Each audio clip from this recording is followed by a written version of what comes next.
What's going on, everybody? Welcome to another episode here at the Side Guys Football Forum. I'm one of your co-hosts on the side, joined as always by my good friend, my good buddy, the other half of the Side Guys, Tad the Side. And Tad, I feel like the NFL.com account for their Twitter account or whatever it was trying to rile me up yesterday because we are 93 days away from the NFL season kicking off. And you know what they posted? They posted Travis Kelce. It better have been Dwight Freeney. No. It was Travis Kelce recorded 93 receiving yards in the Super Bowl to defeat the San Francisco 49ers, which is the most in that game. And I was like, yeah, this is not anything that I have any interest in. I scrolled past as fast as I could. To be fair, I did try to counteract that without knowing it yesterday, and I did remind you of possibly the luckiest play of all time. I was in a very bad mood yesterday for reasons we won't get into, but one of the things that kind of pulled me out of it was I was watching Around the Horn, and they were talking about Ayuk holding out. Sorry, buddy. Right. But they kept replaying the Ayuk catch, and I completely forgot that the Ayuk catch against Detroit, that was a thing.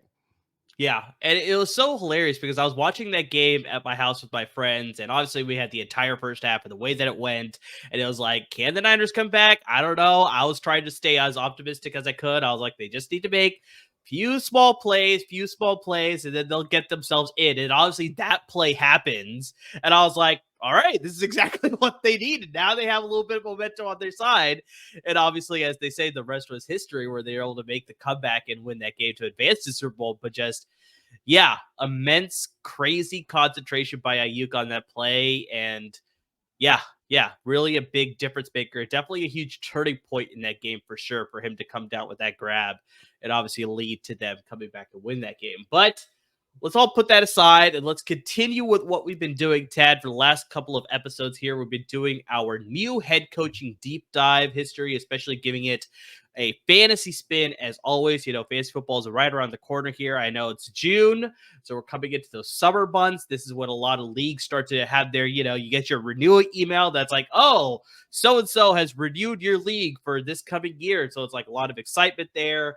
And so, yeah, this is the time to really start your fantasy football draft prep. So that is why me and Tad, we have you covered with this head coaching series. And of course, once it's over, we'll be diving very heavy into all of our fantasy football, analysis and, talk about sleepers and our position rankings again. And I mean, just like anything and everything, we're going to cover it all. So this is an exciting time. If you're a fantasy football fan, this is the time to definitely be diving into all the strategy. And it's just, yeah, it's fun times, Tad. Can't wait to get started with today's episode. Just all the stuff that we got on tap for sure too. Well, and the saying goes, the early bird gets the worm. So the earlier you start prepping for your fantasy draft, probably the better you're going to do. Just saying from experience. So definitely be sure to keep tuning in. If you miss any of our past coaching deep dives, you can find them on YouTube and wherever you find your podcast, Apple Podcasts, Spotify, wherever. So be sure, checking in on that. But it's not just a fun time in terms of football. You can see I am paying homage. My Dallas Mavericks, they're my second favorite team. I'm allowed to say that. My Dallas Mavericks. It's not like the Heat are going to make it anytime soon. Hey, game 1 tomorrow night. It's going to be crazy in the city. I can't wait. It's going to be awesome. I'm so scared of Boston. But yeah, it should have a lot of fun. And yeah, speaking about the Dallas Mavericks, obviously that gives a good transition here to talk about our great sponsors at Underdog Fantasy, because I mean, they are your number one source when it comes to all your sports betting needs. And Tad, I don't know if you saw in a recent update, but now you can make up to 8 picks in your draft pick. So all you have to do is make anywhere between 2 Underdog. and 8. You can make anywhere between 2 and 8 different prop bet picks across whatever sport you're comfortable with. So like Tad was talking about, you can bet on the NBA Finals, which starts tomorrow. We got the full MLB season going on right now. Obviously, we got, the the T20 World Cup cricket going on right now. You got the NHL final, the Stanley Cup finals. That's going to be starting on the weekend, if I remember correctly. Saturday night, if I remember correctly. So you got that happening. I mean, you got women's basketball with the WNBA. You got the college World Series as well as the college softball World Series as well. So you can bet on that. So I mean, they got you covered across all fronts. And like I said, now you can make anywhere between 2 and 8 different prop bet picks. And obviously, the more picks you make and the more that are correct, the more money that you can win. So why not use the promo code that they provided with us so you can double up on your initial deposit of $10 or more up to $500, courtesy of that promo code you see on your screen. That promo code is DESAI, DESAI. And like I said, you can double up on your initial deposit of $10 or more up to $500. So if you're hypothetically put in that max $500 into your account on your first deposit using our promo code DESAI, DESAI, you can double that up and you can bet with up to $1,000 on their betting platform. You can use their website. You can use the apps. You can use it's very user friendly with both the website as well as the apps, both on Apple devices as well as Android. So I mean, just get into it because, yeah, obviously they're trying to compete with some of those other betting platforms out there. That's why they probably raised it up to that 8 number of picks. So the more money you can win. So, I mean, guys, get into it. It's a ton of fun. A lot of things you can be betting on right now. A lot of money you can be making as you get ready for all your summer vacation plans for sure. So once again, that promo code is DESAI, DESAI. Double up on your deposit of $10 or more up to $500. So, Tad, as we talked about, we're getting into our fantasy football draft prep, So we're going to continue with our head coaching series, as Tad already brought up before. In case you missed any of our other episodes, we have done Dave Canal so far, and we've also done Gerard Mayo so far. So we've done 2 already. This is our 3rd one. We're getting into Dan Quinn. This is his 2nd stint as a head coach. Hold on. It's been a while since I've done this. Hello, boys. I'm back.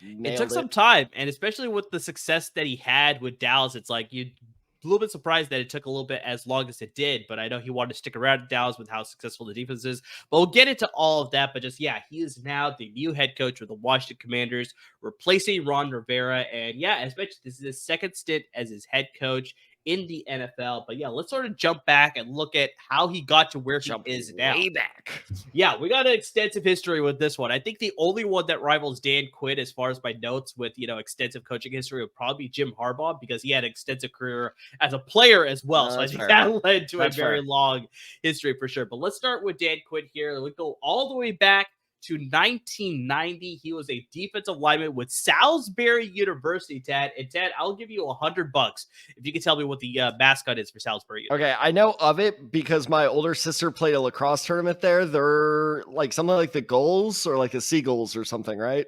It is the Seagulls. Yeah, that's absolutely correct. Yep. Yeah, only know that because of the lacrosse tournament. I've actually been on campus, but that's the only reason I know that.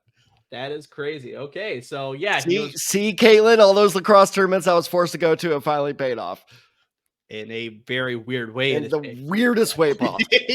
But yes, he was a defensive lineman for Salisbury University from 1990 to 1993. He was also part of their track and field team, Tad, and he held the school's hammer throw record up until 2012 when it was defeated with a distance of 168.8 feet. So I mean, that's an impressive feat. So I did see this during my research. Is a hammer throw just like the ball throwing one?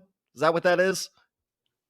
No, that's the shot put. The hammer throw is the one that's like, it's essentially the shot put, but then it's attached with a chain, and then there's like a handle. Do they still do that? They did it in 1990 because that's when he was at school. I don't know if they still do it, but yeah, at the time he did that. So he set that record 168.8 feet. It was broken in 2012. I don't know who broke the record, but it doesn't really matter. Inducted into the Salisbury University Athletic Hall of Fame in 2005 because of his impressive feats there. Began his coaching career in 1994 by landing a job as a defensive line coach with William and Mary University. Very famous university, Ted. I wonder if you have any stats on this one because, yeah, there's actually kind of a cool trend here with William and Mary University. So I know they produced something like what, like 3 or 4 presidents or something like that. I think that's accurate, but also the NFL coaching history. So actually, that was another fact I was going to bring up is, do you know the 2 active NFL head coaches who were on that roster? I know one of them is Mike Tomlin. Mike Tomlin was a safety on that team. I forgot the other one though, because I remember looking at a picture and I was like, oh yeah, I totally forgot about this. So But, Mike Tomlin he was the defensive line. Dan Quinn, I'm getting all these names mixed up now. Dan Quinn was the defensive line coach there. So he did not directly coach Mike Tomlin, but I'm sure their paths had to, cross at some point. Now, on the offensive side of the ball, there was a young tight end who, was looking very promising by the name of Sean McDermott. Sean McDermott was on that team as well. So no, that's insane. And then even in the past, I kind of ignore these names, but in the past, they've also produced like 4 other NFL head coaches. It's like, no, because that's the article I was reading was like, they produced this many presidents and this many NFL head coaches. I'm like, what a weird stat to have.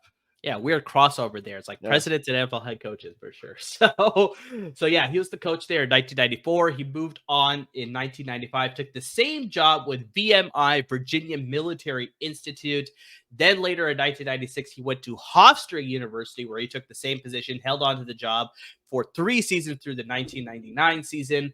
Later was promoted to the defensive coordinator at Hofstra in 2000 after being the defensive line coach there.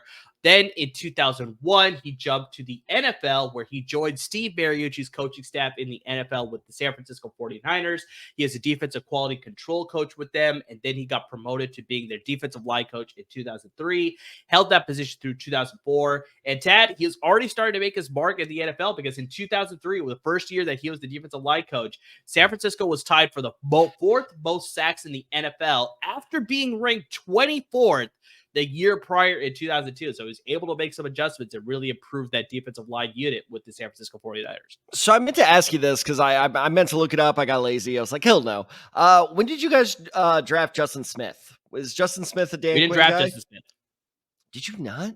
No, we signed him in free agency. Are you kidding me? Mm-hmm. What? Justin Smith was a Bengal? He was a Bengal first. Yes. He was what? No. We signed him away. The white guy from Missouri. That guy. Yes, I know exactly what you're talking about. Yes. Wow. Yes. Okay. Well, my mind has been blown. See, there we go. I knew you would know.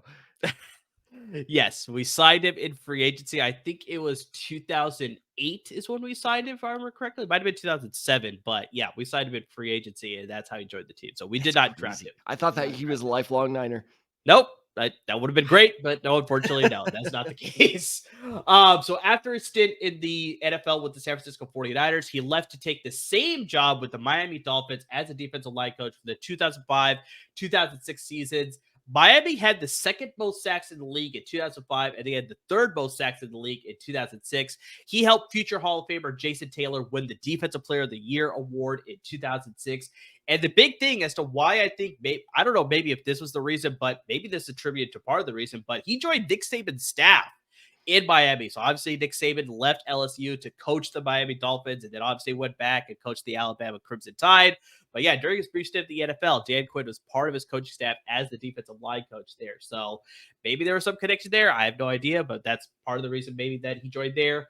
Later, after his stint with the Miami Dolphins, he took the same job once again, defensive line coach with the AFC East rivals of the Miami Dolphins, the New York Jets. He was there from 2007 to 2008. Quinn helped the Jets jump from the 25th ranked defense as far as sacks forced on defense in 2007 all the way to the 7th most in 2008. So once again, you see that big jump, very similar to what we saw in San Francisco, going from 24 to 4. This is going all the way from 25 to 7. So he has some history. How about this for a throwback name? Sean Ellis. I bet you Sean Ellis was on those teams. Ellis was probably definitely on that team. I'm pretty sure John Abraham was on that team as well, if I remember correctly. So yeah, lots of good names on that roster, but just improving that number from 25 to 7 is very impressive for sure.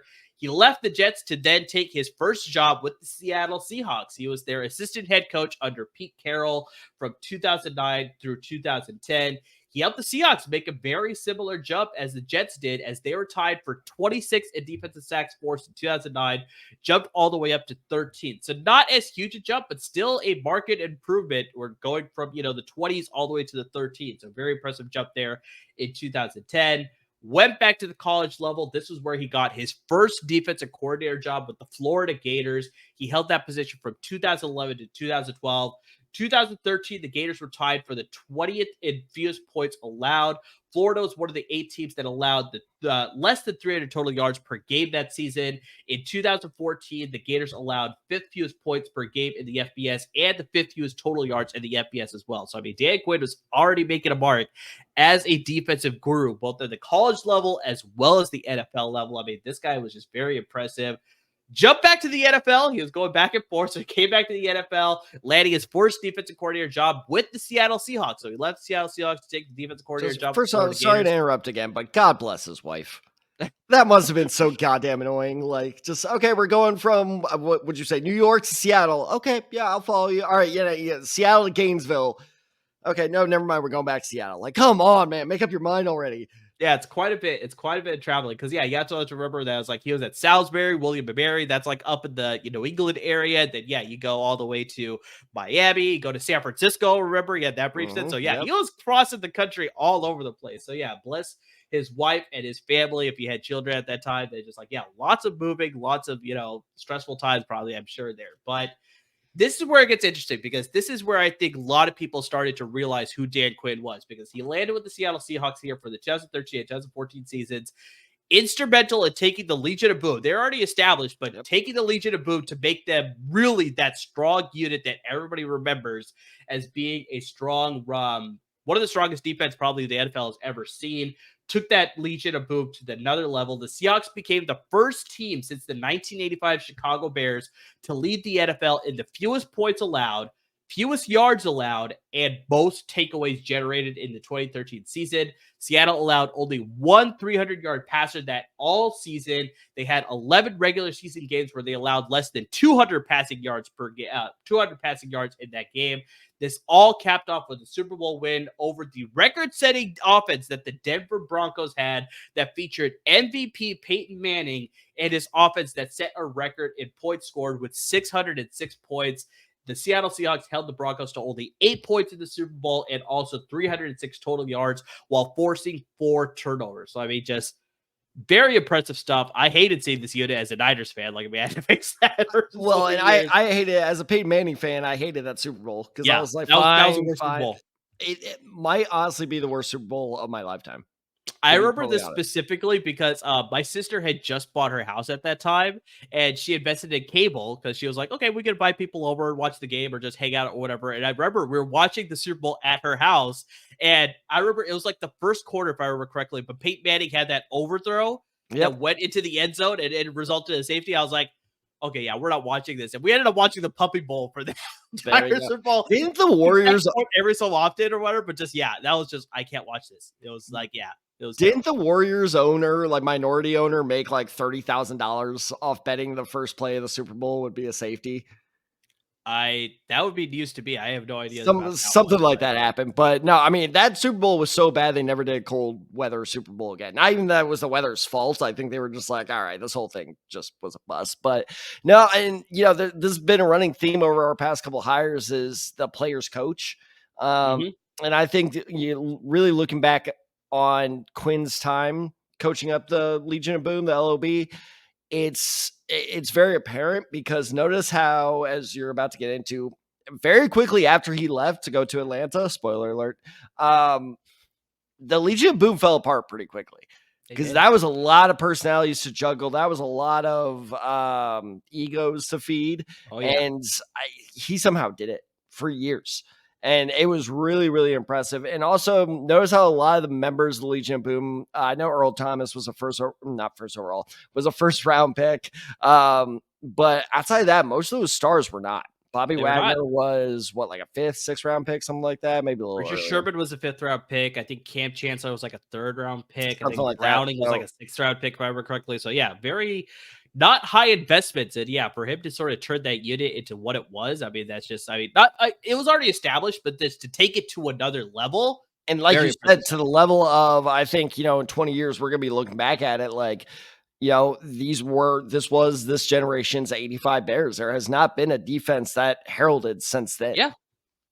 So it's just the ability to not only develop talent like that, but also massage those egos is so key, especially for a coordinator. It's important, but for a head coach, it's basically your entire job.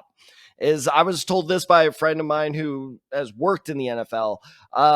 The head coach actually surprised when it comes to the actual game planning and, strategy and everything, surprisingly little or less, I shouldn't say little, but less responsibility than you would think. You would think that they're the ones like drawing up the game. No, that's what the coordinators do. The head coach's job is to make sure he's the captain of the ship and, make sure everything goes smoothly. So those two things, a very interesting thing to keep in mind. Exactly. So he was able to take all that great success that he had with Seattle and all his past coaching experience, getting his first head coaching job with like Tad said, the Atlanta Falcons during the 2015 season. Took Atlanta to the Super Bowl in just his second year as head coach in 2016. This was their second ever appearance in the Super Bowl in franchise history.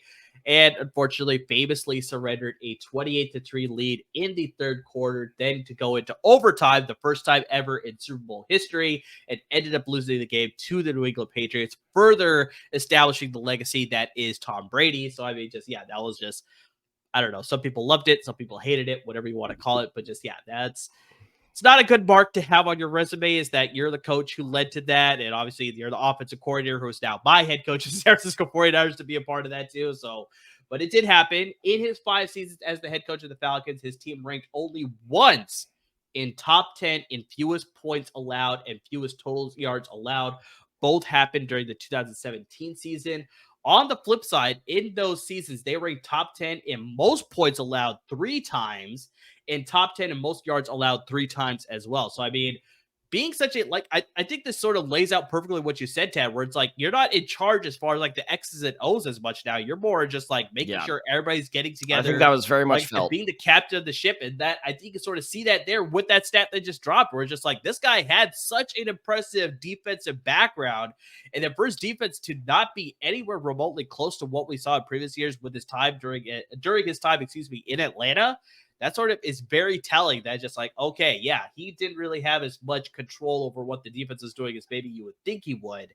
And yeah, that led to them, not having as successful a time there in Atlanta. So, and not just that, but if you go back and look at the draft picks they made there, they don't scream Dan Quinn draft picks. I think I blame more of that failure of success, especially on the defensive side of the ball, on the GM at the time, Thomas Dimitroff, who, if you go back and look at some of those Atlanta draft classes, they are like horrifically bad. Like, I'm talking like literally no one good from that draft class. Best case scenario for 5-6 years, one person's good.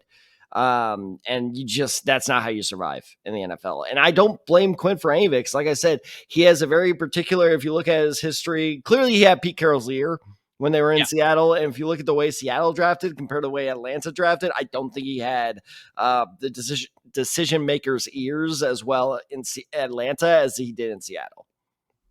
That's fair. So after his time there, he started the 2020 season with 5 straight losses, and he was fired mid-season.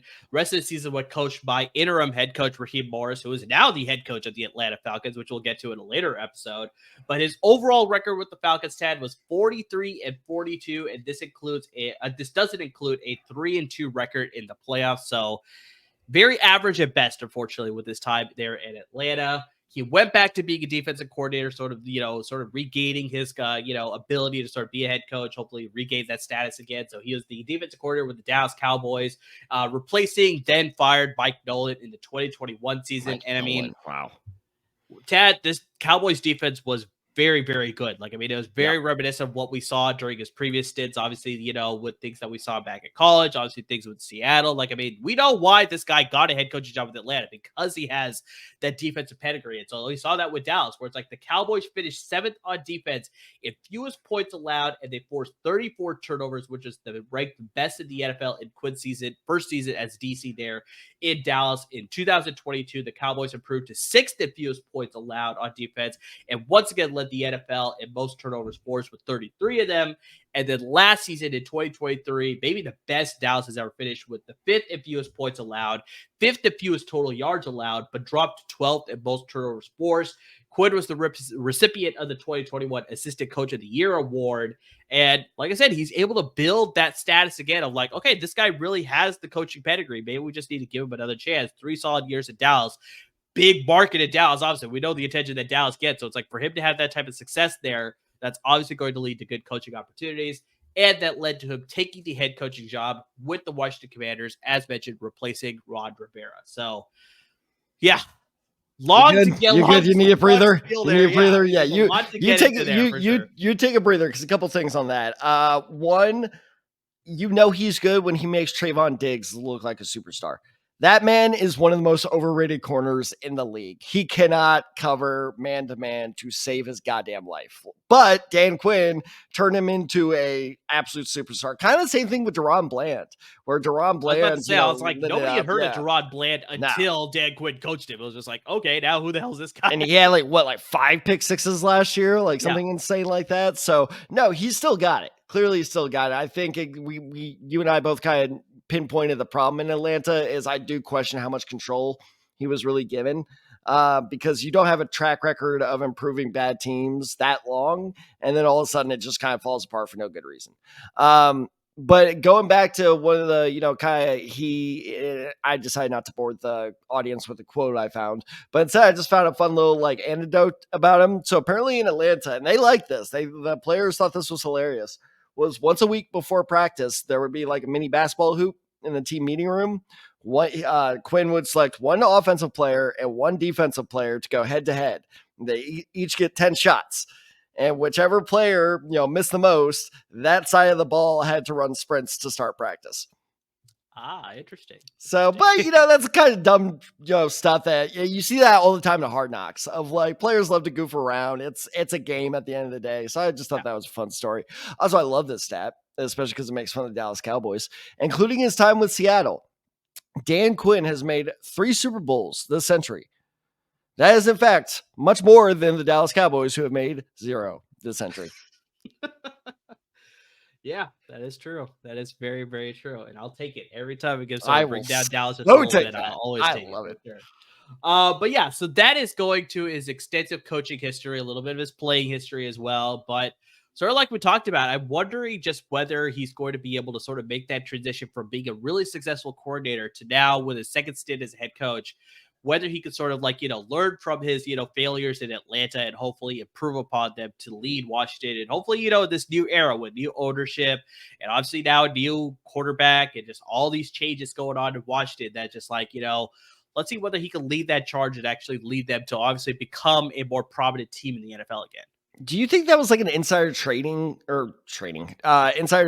thing as well? Because that was my first thought when I saw that hire. It kind of confused me at first, but do you think it's like, oh, he knows like Dallas, not like their playbook or anything? It's not like when you sign a player off their practice squad, but do you think that it's kind of like he has the inside track on Dallas, so maybe this gives us a bit of an advantage?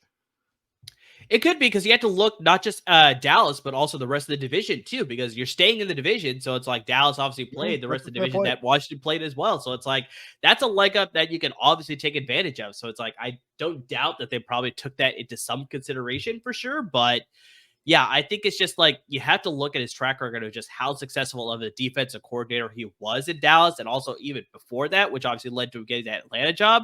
That's like Washington's like, you know what, with, the changes that we're getting, we sort of need to sort of give this guy another chance to see whether he could sort of strike lightning twice sort of thing. It's like, he took Atlanta to the Super Bowl in his second year. So it's like, maybe Washington's hoping for something similar. If not, maybe the second year, maybe the third year, we'll see. But just like, yeah, I think it's just the big hope is just that, but I don't doubt that what you said is true. That's like, maybe they saw that. They're like, this could give us a leg up the division. So couldn't hurt at all. What I would give, speaking about knowing the division, what I would give to be a fly on the wall when the assistant wants to come into his room. Hey, Saquon Barkley's off the Giants. And he's like, yes, he's going to the Eagles. Fuck. Yeah, no, exactly. It's tough when it's like, oh, yeah, you're just going to another team in the division. So that's it's like, come on, man. Just when I thought I got rid of you, you're right back here. God damn you. All right. So we went deep into his coaching history, but now let's sort of get into his coaching style, sort of the beat of this episode. We're just like, what do we expect as far as a fantasy, player here, fantasy manager here? Just what can we expect from this coaching style and coaching scheme? So, as mentioned during, Dan Quinn's time in Atlanta, he was obviously spearheaded with the offensive side by Kyle Shanahan, offensive genius there. So very similar here with Washington. He's passing over the reins to an experienced offensive coordinator. This time, It's Kliff Kingsbury. You have to remember during his time in Definitely Atlanta, like experienced. experience for sure, but you have to look obviously during his time in Atlanta. Kyle Shanahan led the offense with his creativity. Big reason why the Falcons reached the Super Bowl in 2016. Also, a big reason why Matt Ryan won the MVP in 2016 as well. So, I mean, it's like you have to take that offensive creativity. And so that's why he sort of passed the reins here to Kliff Kingsbury. Kliff Kingsbury, also a former head coach of the NFL, coaching the Arizona Cardinals for a long time, was hired specifically to coach the future of that franchise with Kyler Murray to lead his air raid offense. Jumping to the Commanders here, there's a lot of talk about like them at number 2 overall. It's like, will they sort of make a move to he could coach his former disciple and Caleb Williams? It's like, was that a possibility? They ended up obviously staying where they were. Chicago took Caleb Williams. They took Jayden Daniels at number 2 overall. But it's like, you could see a lot of similarities between what Jayden Daniels could do and then also what he was doing with Kyler Murray back in Arizona, back in college as well at Oklahoma. So, I mean, just like there's a lot of things that we see some similarities here carrying over from Arizona and his college days that Kliff Kingsbury can now take to his Washington days. I think some of the things that we should see is very similarly is we should see the air raid attack. I mean, this is just a big proponent of what Kliff Kingsbury likes to do. Operating majority of their plays out of the shotgun formation. That's just something naturally that he does. I know lots of the NFL is going to a shotgun formation, but just like I think there are a few teams that sort of run that traditional look out of under center as well. But I think we'll see it probably 90 to 95% of the plays coming from the shotgun formation. We'll see a lot of 10 personnel as well. In case you're not familiar with 10 personnel, that means that there's one running back, no tight end. So we'll see a lot of like 3 wide receiver sets. We'll see a lot of like, 4 wide receiver sets potentially as well. But just like we may not see the tight end on the field as well. That's part of the reason why they elected not to re-sign Logan Thomas. He is now a member of 49ers. So I'm pretty excited about that one. Did not know that. Happened pretty recently, but just, yeah. So I think we should see a lot more of the receivers getting involved as opposed to the tight end. But I mean, you never know. They did draft Ben Sinnott, who I was a huge fan of out of Kansas State. So it's like, I'd like to see maybe they'll involve him a little bit there. But based on what I've seen as far as the tape, a lot of articles have reading, it's going to see a lot of 10 personnel. So only one running back, no tight ends on the field there. Interesting thing here, though, Tad, is that you hear a concept like air raid, and you're like, it's going to be a lot of passing, air it out deep. This is the style of offense that we're going to see. But coming into the NFL, Kingsbury actually ran the ball quite a bit. Like, I mean, if you look at his time in Arizona, these were the ranks for every single year that he was there from 2020 to 2023. 19th in rushing attempts, 6th in rushing attempts, 7th, and then 19th again. So it's like you look at 2020 and 2021, he was top 10 in rushing attempts. It's like you wouldn't expect that from an air raid offense. And this was also, remember, Kyler Murray was healthy. So it wasn't like he was hurt. No, it was like that's where they lead on the run. He was healthy during those two seasons.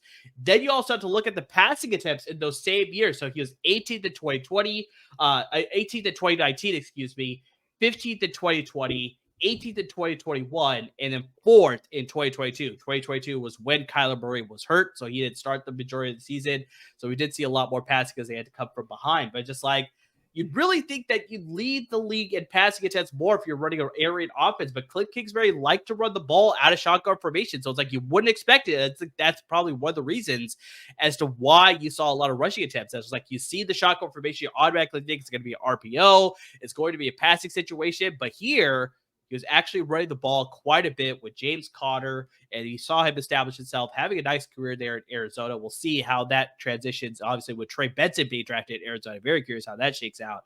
But just we saw a lot of rushing attempts there, so I could see that very similar thing happening here in Washington as well. Obviously, you got the running ability of Jayden Daniels, very similar to what we saw with Kyler Murray. I wonder, though, if he's going to learn from his mistakes in Arizona, where it's like Kyler Murray was very, adept to just, bail quickly on a play and just make plays with his legs. I'm wondering if Kliff Kingsbury will sort of learn from his mistakes and hopefully develop Jayden Daniels more as a passer. During the tape that I saw of Jayden Daniels, I think he wanted to make more plays with his arm compared to his leg. So it's like hopefully they'll lead it to more of like the Deshaun Watson approach. I should say prime Deshaun Watson approach. I don't know about no, that's a very, very important distinction to make. The current Deshaun Watson, I have no idea what's going on with him. Also, Watson, stay away from the massage tables while you're at it.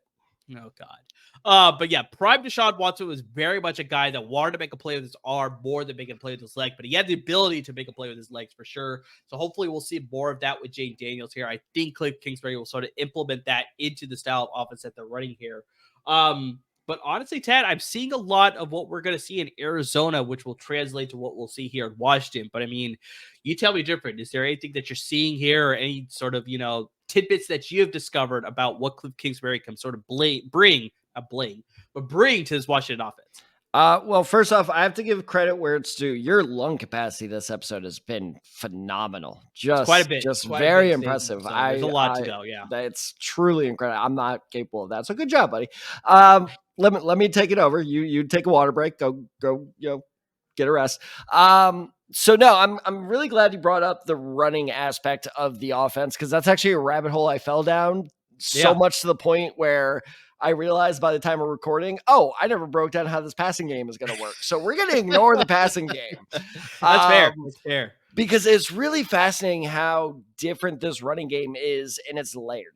And I know that may be a word which is just like, what the hell are you talking about, man? Well, let me explain. It's going to be tougher for our audio only listeners, so I'll do my best. But by layered, I almost want you to imagine like the way the playbook is stacked up with the offensive line, right? You got all the circles, you got the one square, and it's literally layered lines on top of it, because what he loves to do, being Kingsbury, is he loves to pull the tackles and the guards almost on every running play, not just like the outside running plays, even on the inside, he loves to pull.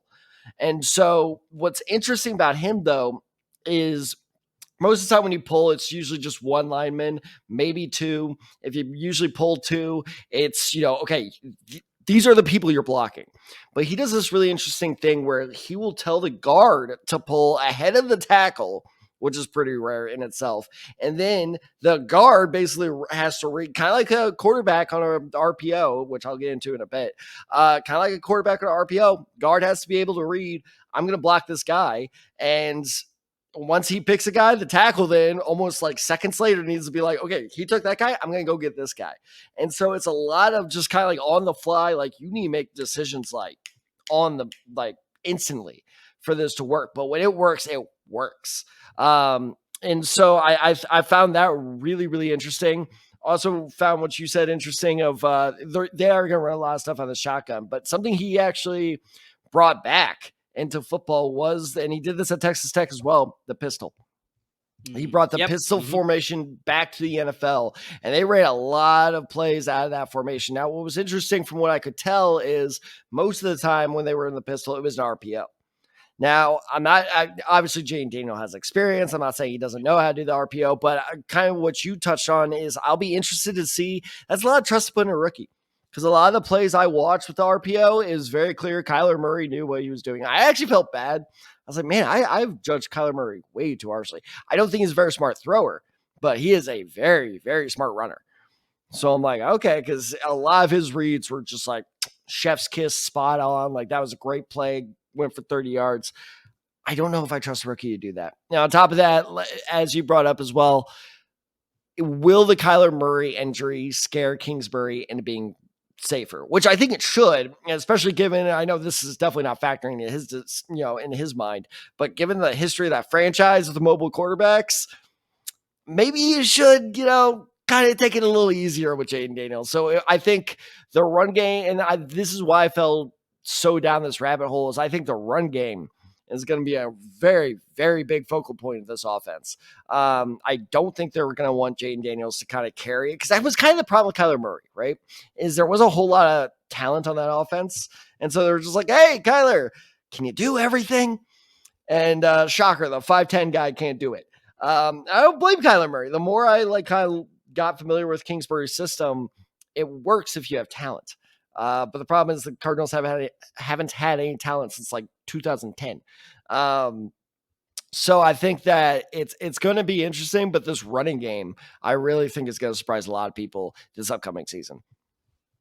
Yeah, and you have to remember that they signed Austin Ekeler in the offseason, so that's going to get into the running game. So yeah, Austin Ekeler, obviously they have Brian Robinson Jr., they're drafted from Alabama. So I mean, it's like, yeah, I wouldn't be surprised if we should see some more featured running backs and some good, strong running attack from the Washington Commanders. But let's sort of close this episode out by just bring it all to, forefront here of just like, who stands to benefit? Like, I mean, who's the guy that's going to benefit the most from the system, from the offense? Who's a guy that you need to keep an eye on when it comes to your fantasy football draft prep? So, I mean, Tad, you're sort of alluding to there, but just, who's that guy for you? So it was funny because initially, after I did all this research to the running game, I'm like, Austin Ekeler is going to fucking kill it in the system. And I think he will. So he was actually originally going to be my pick. But then the more research I did into Kingsbury's past with the Cardinals, I'm like, you know what? No, it's not going to be Ekeler that's going to kill it fantasy wise. It's going to be Brian Robinson Jr. Okay, interesting. And I'll tell you why. I think that, yes, Brian Robinson Jr. is going to get vultured a lot. He's going to have a lot of yards, taken away from him. Excuse me, I'm getting a little emotional talking about this. But I need to take a sip of water in a bit. But I think that if you look at what James Conner's type of season was in 2021, he only had about, roughly 730 yards. But he had 15 touchdowns compared to Chase Edmonds, who had a similar amount of yards, but far fewer touchdowns. I think that's exactly the type of system we're about to see in Washington. I think we're going to see Austin Ekeler be the Chase Edmonds type that helps them get down the field. But the second they're in the red zone, Brian Robinson's going to be the guy scoring all the touchdowns, especially because I think this is just an objective fact. Brian Robinson, he's younger, he's more athletic, and he's a better trucker than Austin Ekeler. Let's not forget that Austin Ekeler is coming off maybe not career worst year, but definitely like the worst year of his career in quite some time. So that, first of all, I'm assuming Austin Ekeler still has it, but I'll say it was probably his worst year of his career. I would be willing to guess. I didn't look into it, so I don't want someone to be like, well, actually in like 2014. Okay, I'm sorry, I don't remember 2014 Austin Ekeler, which is something my friends do, by the way. They'll be like, you got this wrong, and I'm like, okay. But anyway, I think that Brian Robinson Jr., yes, absolutely, 100% will have yards stolen away from him. I don't think he gets over 1,000 yards rushing. I'd be surprised at that. Because like I said, James Conner in that great fantasy season where he finished as a top 10 running back only had 730 yards. But the difference is those touchdown numbers were so big. 15, that's the big thing. Yep. Exactly. So I think that Robinson Jr. is going to be like he's going to be the touchdown vulture. This is like the first time ever, at least I think, that I'm predicting, oh, you're going to be the good vulture. Because usually the vulture gets me. Now I'm getting the vulture. That's true. And how about this for a hot take? I am so confident in this prediction. I'm predicting it right now. Brian Robinson Jr. will finish in the top 5 in the NFL in terms of rushing touchdowns next year.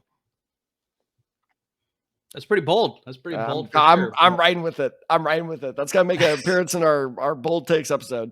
All right, that's coming down the pipeline for sure. But yeah, I think especially because we brought this up during the Gerard Mayo episode, Antonio Gibson's a member of the New England Patriots now. So you have to expect that Austin Ekeler will take more of the pass catching duties in this backfield compared to Brian Robinson Jr. So yeah, that leaves a lot of his, he'll stay fresher once they get to the red zone for those short yardage situations and also those goal line situations. So I could definitely see double digits in his rushing touchdown totals for sure.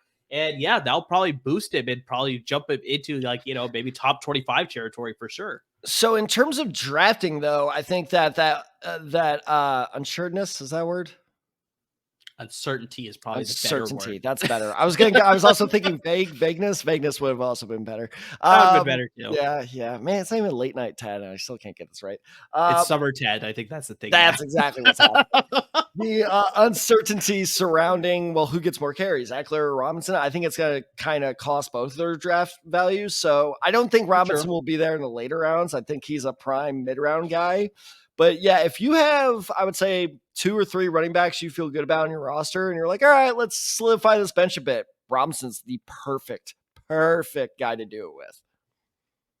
The interesting thing, I want to see how it all shakes out too, but I'm hearing a lot of reports, and I guess I should reading a lot of reports that Austin Ekeler is the number 1 back in Washington. So I don't know whether that's because of his past history, and so that's why he's coming into Washington as the number 1 back, or whether Kliff Kingsbury really sees him as that number 1 guy. And yeah, Brian Robinson will totally be relegated to purely a goal line, touchdown vulture type of situation. So I'm interested to see how that will shake out. But yeah, like you said, I think that affects both of their draft stocks. But yeah, in this case, since I'm seeing more potential with touchdown scoring with Brian Robinson, I think I value him just a little bit more. Yeah. And with that being valued a little bit more, his value will be that much more increased because you're going to get him later. People are going to be seeing Austin Ekeler as the number 1 back. So That'll be interesting. I'm curious to see where he's going to fall as far as like, draft rankings and how other managers value him. His ADP in a couple months is going to be something to track for sure. Yeah, I agree with that. So the guy I'm going to bring up, I mean, maybe this is fairly obvious, but I'm going to say it. Jayden Daniels. I think the quarterback here. Okay. You look at this and it's just like you see what Kliff Kingsbury did for Kyler Murray in his rookie season. He won the Rookie of the Year award. He had a lot of rushing yards. Looked like he was going to be the guy with Arizona. Obviously, the injury sort of derailed that a little bit, but he got a fat extension and fat contract and all that stuff that he wanted. So clearly, Arizona has invested in him. But I think, like we talked about throughout the course of this episode, is that I think Kliff Kingsbury is going to learn from what he did in Arizona and hopefully, keep Jayden Daniels on the field. So it's like turn him more to a passer, but obviously not be afraid to sort of let him make his decisions to make plays with his legs and sort of be a running threat as well. So I think that's going to be a focal point of this offense because obviously you don't draft a guy number 2 overall unless you expect him to be a focal point of your offense. I think he's got a better arm talent than Kyler Murray had coming into the NFL. So I think that's automatically a leg up that he has as well, learning this offense, making the throws that he needs to make as well. But I think just the big thing is just like you look at Daniels' last season in college. He was one of only 12 quarterbacks to have double-digit rushing touchdowns, and he led all quarterbacks in rushing yards. He also ranked 5th in the nation in passing yards and threw for 40 touchdowns. He was one of only 2 quarterbacks to accomplish that feat. Tad, do you think you can name that other quarterback who threw for 40 touchdowns last season? In college, I should say specifically. Oh God, in college, this is my area too. Other than Jayden Daniels, was it? Don't tell me. Was it? Was it Penix? It was not Penix. Damn it! There was an X in his last name though. Actually, fuck, I have no idea. Bo Nix. It was Bo Nix. Damn it. The other quarterback to throw for 40 touchdowns last season. So I think, like I said, we should see Kingsbury borrow a lot of concepts from his time at LSU. So I bet you that he's going to talk to Daniels and be like, okay, what did you like running at LSU? Maybe you can run similar concepts here. I think he's going to borrow from his time at Arizona. You look at LSU and they had Brian Thomas Jr. and Malik Neighbors to throw to. Well, Terry McLaurin and Jahan Dotson are actually, I wouldn't say they're at the same level, but pretty comparable. I'd probably say that's like he's got comfortable receivers there. We already talked about the running game with Austin Ekeler, Brian Thomas Jr.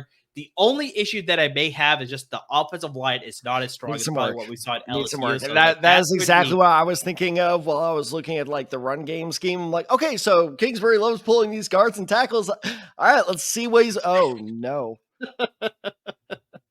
So I'm curious to see how that will all play out. But just, I like Jayden Daniels to put up pretty respectable numbers because you have to look during Kyler Murray's time with Kliff Kingsbury at Arizona. He ranked 8th his rookie year, 3rd his second year in the league, and then 10th his 3rd year among fantasy quarterbacks in PPR leagues in every full season that he played under Kingsbury. So obviously he got hurt that last season, but top 10 every single season. So it's like you have to expect that Daniels maybe wouldn't finish as a top 10 quarterback, depending on how this offensive line thing shakes out, but could be in the conversation for being a guy that you could trust. Maybe like as we see more of this offense, maybe halfway through the season, this is a guy that maybe you make a late season trade for who could end up having a strong finish to the season that could end up being a strong player for you, especially once you get to the fantasy playoffs. This could be a guy that's like, man, how'd you get this guy? It's like he could be that type of player that could make a difference for you. So maybe starting the season, you may see some growing pains. You may not see that sort of, instant gratification that you may want. But I think as you get to the second half of the season, especially if you're able to hang on to him or acquire him right before you get to the fantasy playoffs, that's where it can pay huge dividends for you. So I definitely think he's going to get drafted. He's probably going to be one of those guys that gets drafted as for sure he's going to get drafted. He's going to get drafted to somebody's bench. Somebody's going to take a chance on him as a backup quarterback for sure. And just, if you're able to sort of like, make a play for him later, like maybe you take advantage of the fact of his slow start, will be able to sort of, leverage that with a fantasy manager who has him and be like, all right, I'll make you a swap trade here. And like you acquire this guy to be, like I said, a late season run push for you guys. I think that's probably a strong move for Jayden Daniels. So he may not start hot, but I think he'll finish strong. I mean, and this is very hypocritical considering I said the exact same thing about Drake May last week. I'm just not sure.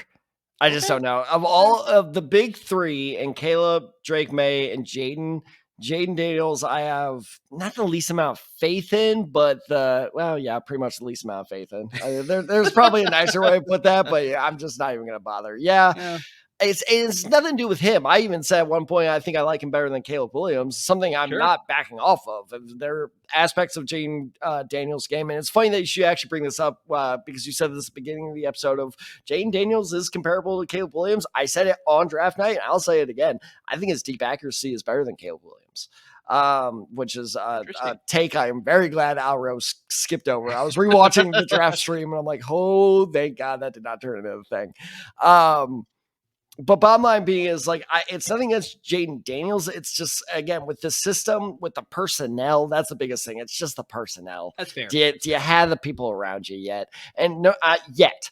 I think Jayden Daniels next year, depending on, the offseason moves Washington makes in 2025, which sounds very weird to say, that'll be interesting. I think Jayden Daniels could shoot up my draft boards, but right now he's into undrafted territory for me. Which, to be fair, I also said the same thing with Drake May, that I would not draft him. I would just keep an eye on him. That's fair. I think for me, Drake May is still a little bit more of an uncertainty just with all the situation that's happening in New England, where it's like, I feel less confident in New England's offense than I do with Washington's offense. So I think, which is fair. Washington's offense is undoubtedly more talented. So that's a very fair counter. So that's why I feel a little bit stronger with Jay Daniels compared to Drake May. But it's a more complicated system, though. Yeah. That's fair. We'll see how it all plays out. But yeah, I still have a little bit more faith in Jayden Daniels and Kliff Kingsbury's offense compared to Drake May with, Gerard May and all that happening there with Alex Van Pelt. So we'll see how this all plays out. We'll think of some offseason bet we can make about that. And then at the end of the day, I'll end up having to wear a Commander shirt for an entire year. Oh, that's probably going to happen for sure. Don't you have a friend who's a Washington fan too? So it's like, I am. I'm directly recommending this episode to him as soon as it goes live. Hi, Alex. So yeah, that will close out today's episode, getting into Dan Quinn, Kliff Kingsbury, how the Washington offense is going to affect your draft strategy. And guys, we're still at the early part of the head coaching series deep dive here, so we still got a lot of coaches left to go. Make sure you tune in wherever you're listening to our podcast. You're always up to date with the podcast episodes. And if you're watching us on YouTube, make sure you subscribe to our YouTube channel so we're always up to date with those episodes as well. And guys, interact with us. Tad has a friend who's a Washington fan. So it's like, what did you think about today's episode? Interact with us on our social media handles. You see it coming right across the screen right down there below. You got me on Twitter. You got me at Urbanside23. Tad at TadDecide94. Got the show handle at The Decide Guys. And of course, we're on Instagram at The Decide Guys as well. Hit us up, interact with us. Let us know what you think about today's episode, our previous episodes, our future episodes. We want to hear from you. We want to get your thoughts about, Washington and Carolina and New England and all the teams that we're covering in our head coaching series and teams that we're not covering in our head coaching series either. If you need questions answered about all of them as well, hit us up. We're here to provide all that fantasy insight for you. We're diving deep into all of that for sure. So we're here to help you guys win some championships and win some trophies for sure. So please don't be afraid to interact with us. Guys, make sure you're supporting our parent network at LAFB Network. They're giving you a lot of great content when it comes to the professional level with the Rams and the Chargers, and the college level when it comes to the Bruins and the Trojans. So lots of great content coming from them. Without them, there would be no us. So we thank them every single day for the opportunity that they're giving to us. And guys, to everybody who's already listening to the podcast, who's watching the videos, who's interacting with us on social media, just anything and everything that you're doing to support the podcast, we can't thank you enough. And speaking of socials, don't forget to check out that LAFB Network Reddit page. That's been doing really, really well. We've been getting some great interaction there. So if it's been any of you, thank you for doing that. Keep it up. It's been much appreciated. And also keep sending in your questions, even if it's for later on in the season. It's very possible. In fact, I would say almost a certainty we do a FAQ episode somewhere down the line this summer. It'll happen. So, it was funny while you were talking, someone will draft Jayden Daniels as a backup quarterback. I was kind of thinking, I don't think I'm going to take a backup quarterback this year. I think I'm gonna go one QB only, leave a wider bench. But that's a great question. What's your thoughts on that? Should I take a backup quarterback? How many tight ends should I have? Stuff like that. So think of your fantasy questions, because like Amir said before I really interrupted him, 93 days. 93 days until the season starts. It sounds longer than it is. People, trust me. I'm a teacher. Summer goes by faster than you think. So start gearing up your fantasy questions, because we can't wait to hear them, because we want to help you guys out, because you're phenomenal listeners. You're phenomenal viewers, and we're going to get you that trophy, unless your name is Chauncey Talese, in which case I want my trophy back. So, as always, everyone, thank you so much Different for vendetta. listening. You had a vendetta against Al last year, but now he gets his It's going to trophy. be continuing vendetta until that trophy is back here in Dallas. So, as always, everyone, thank you so much for listening. Thank you so much for watching, and stay safe.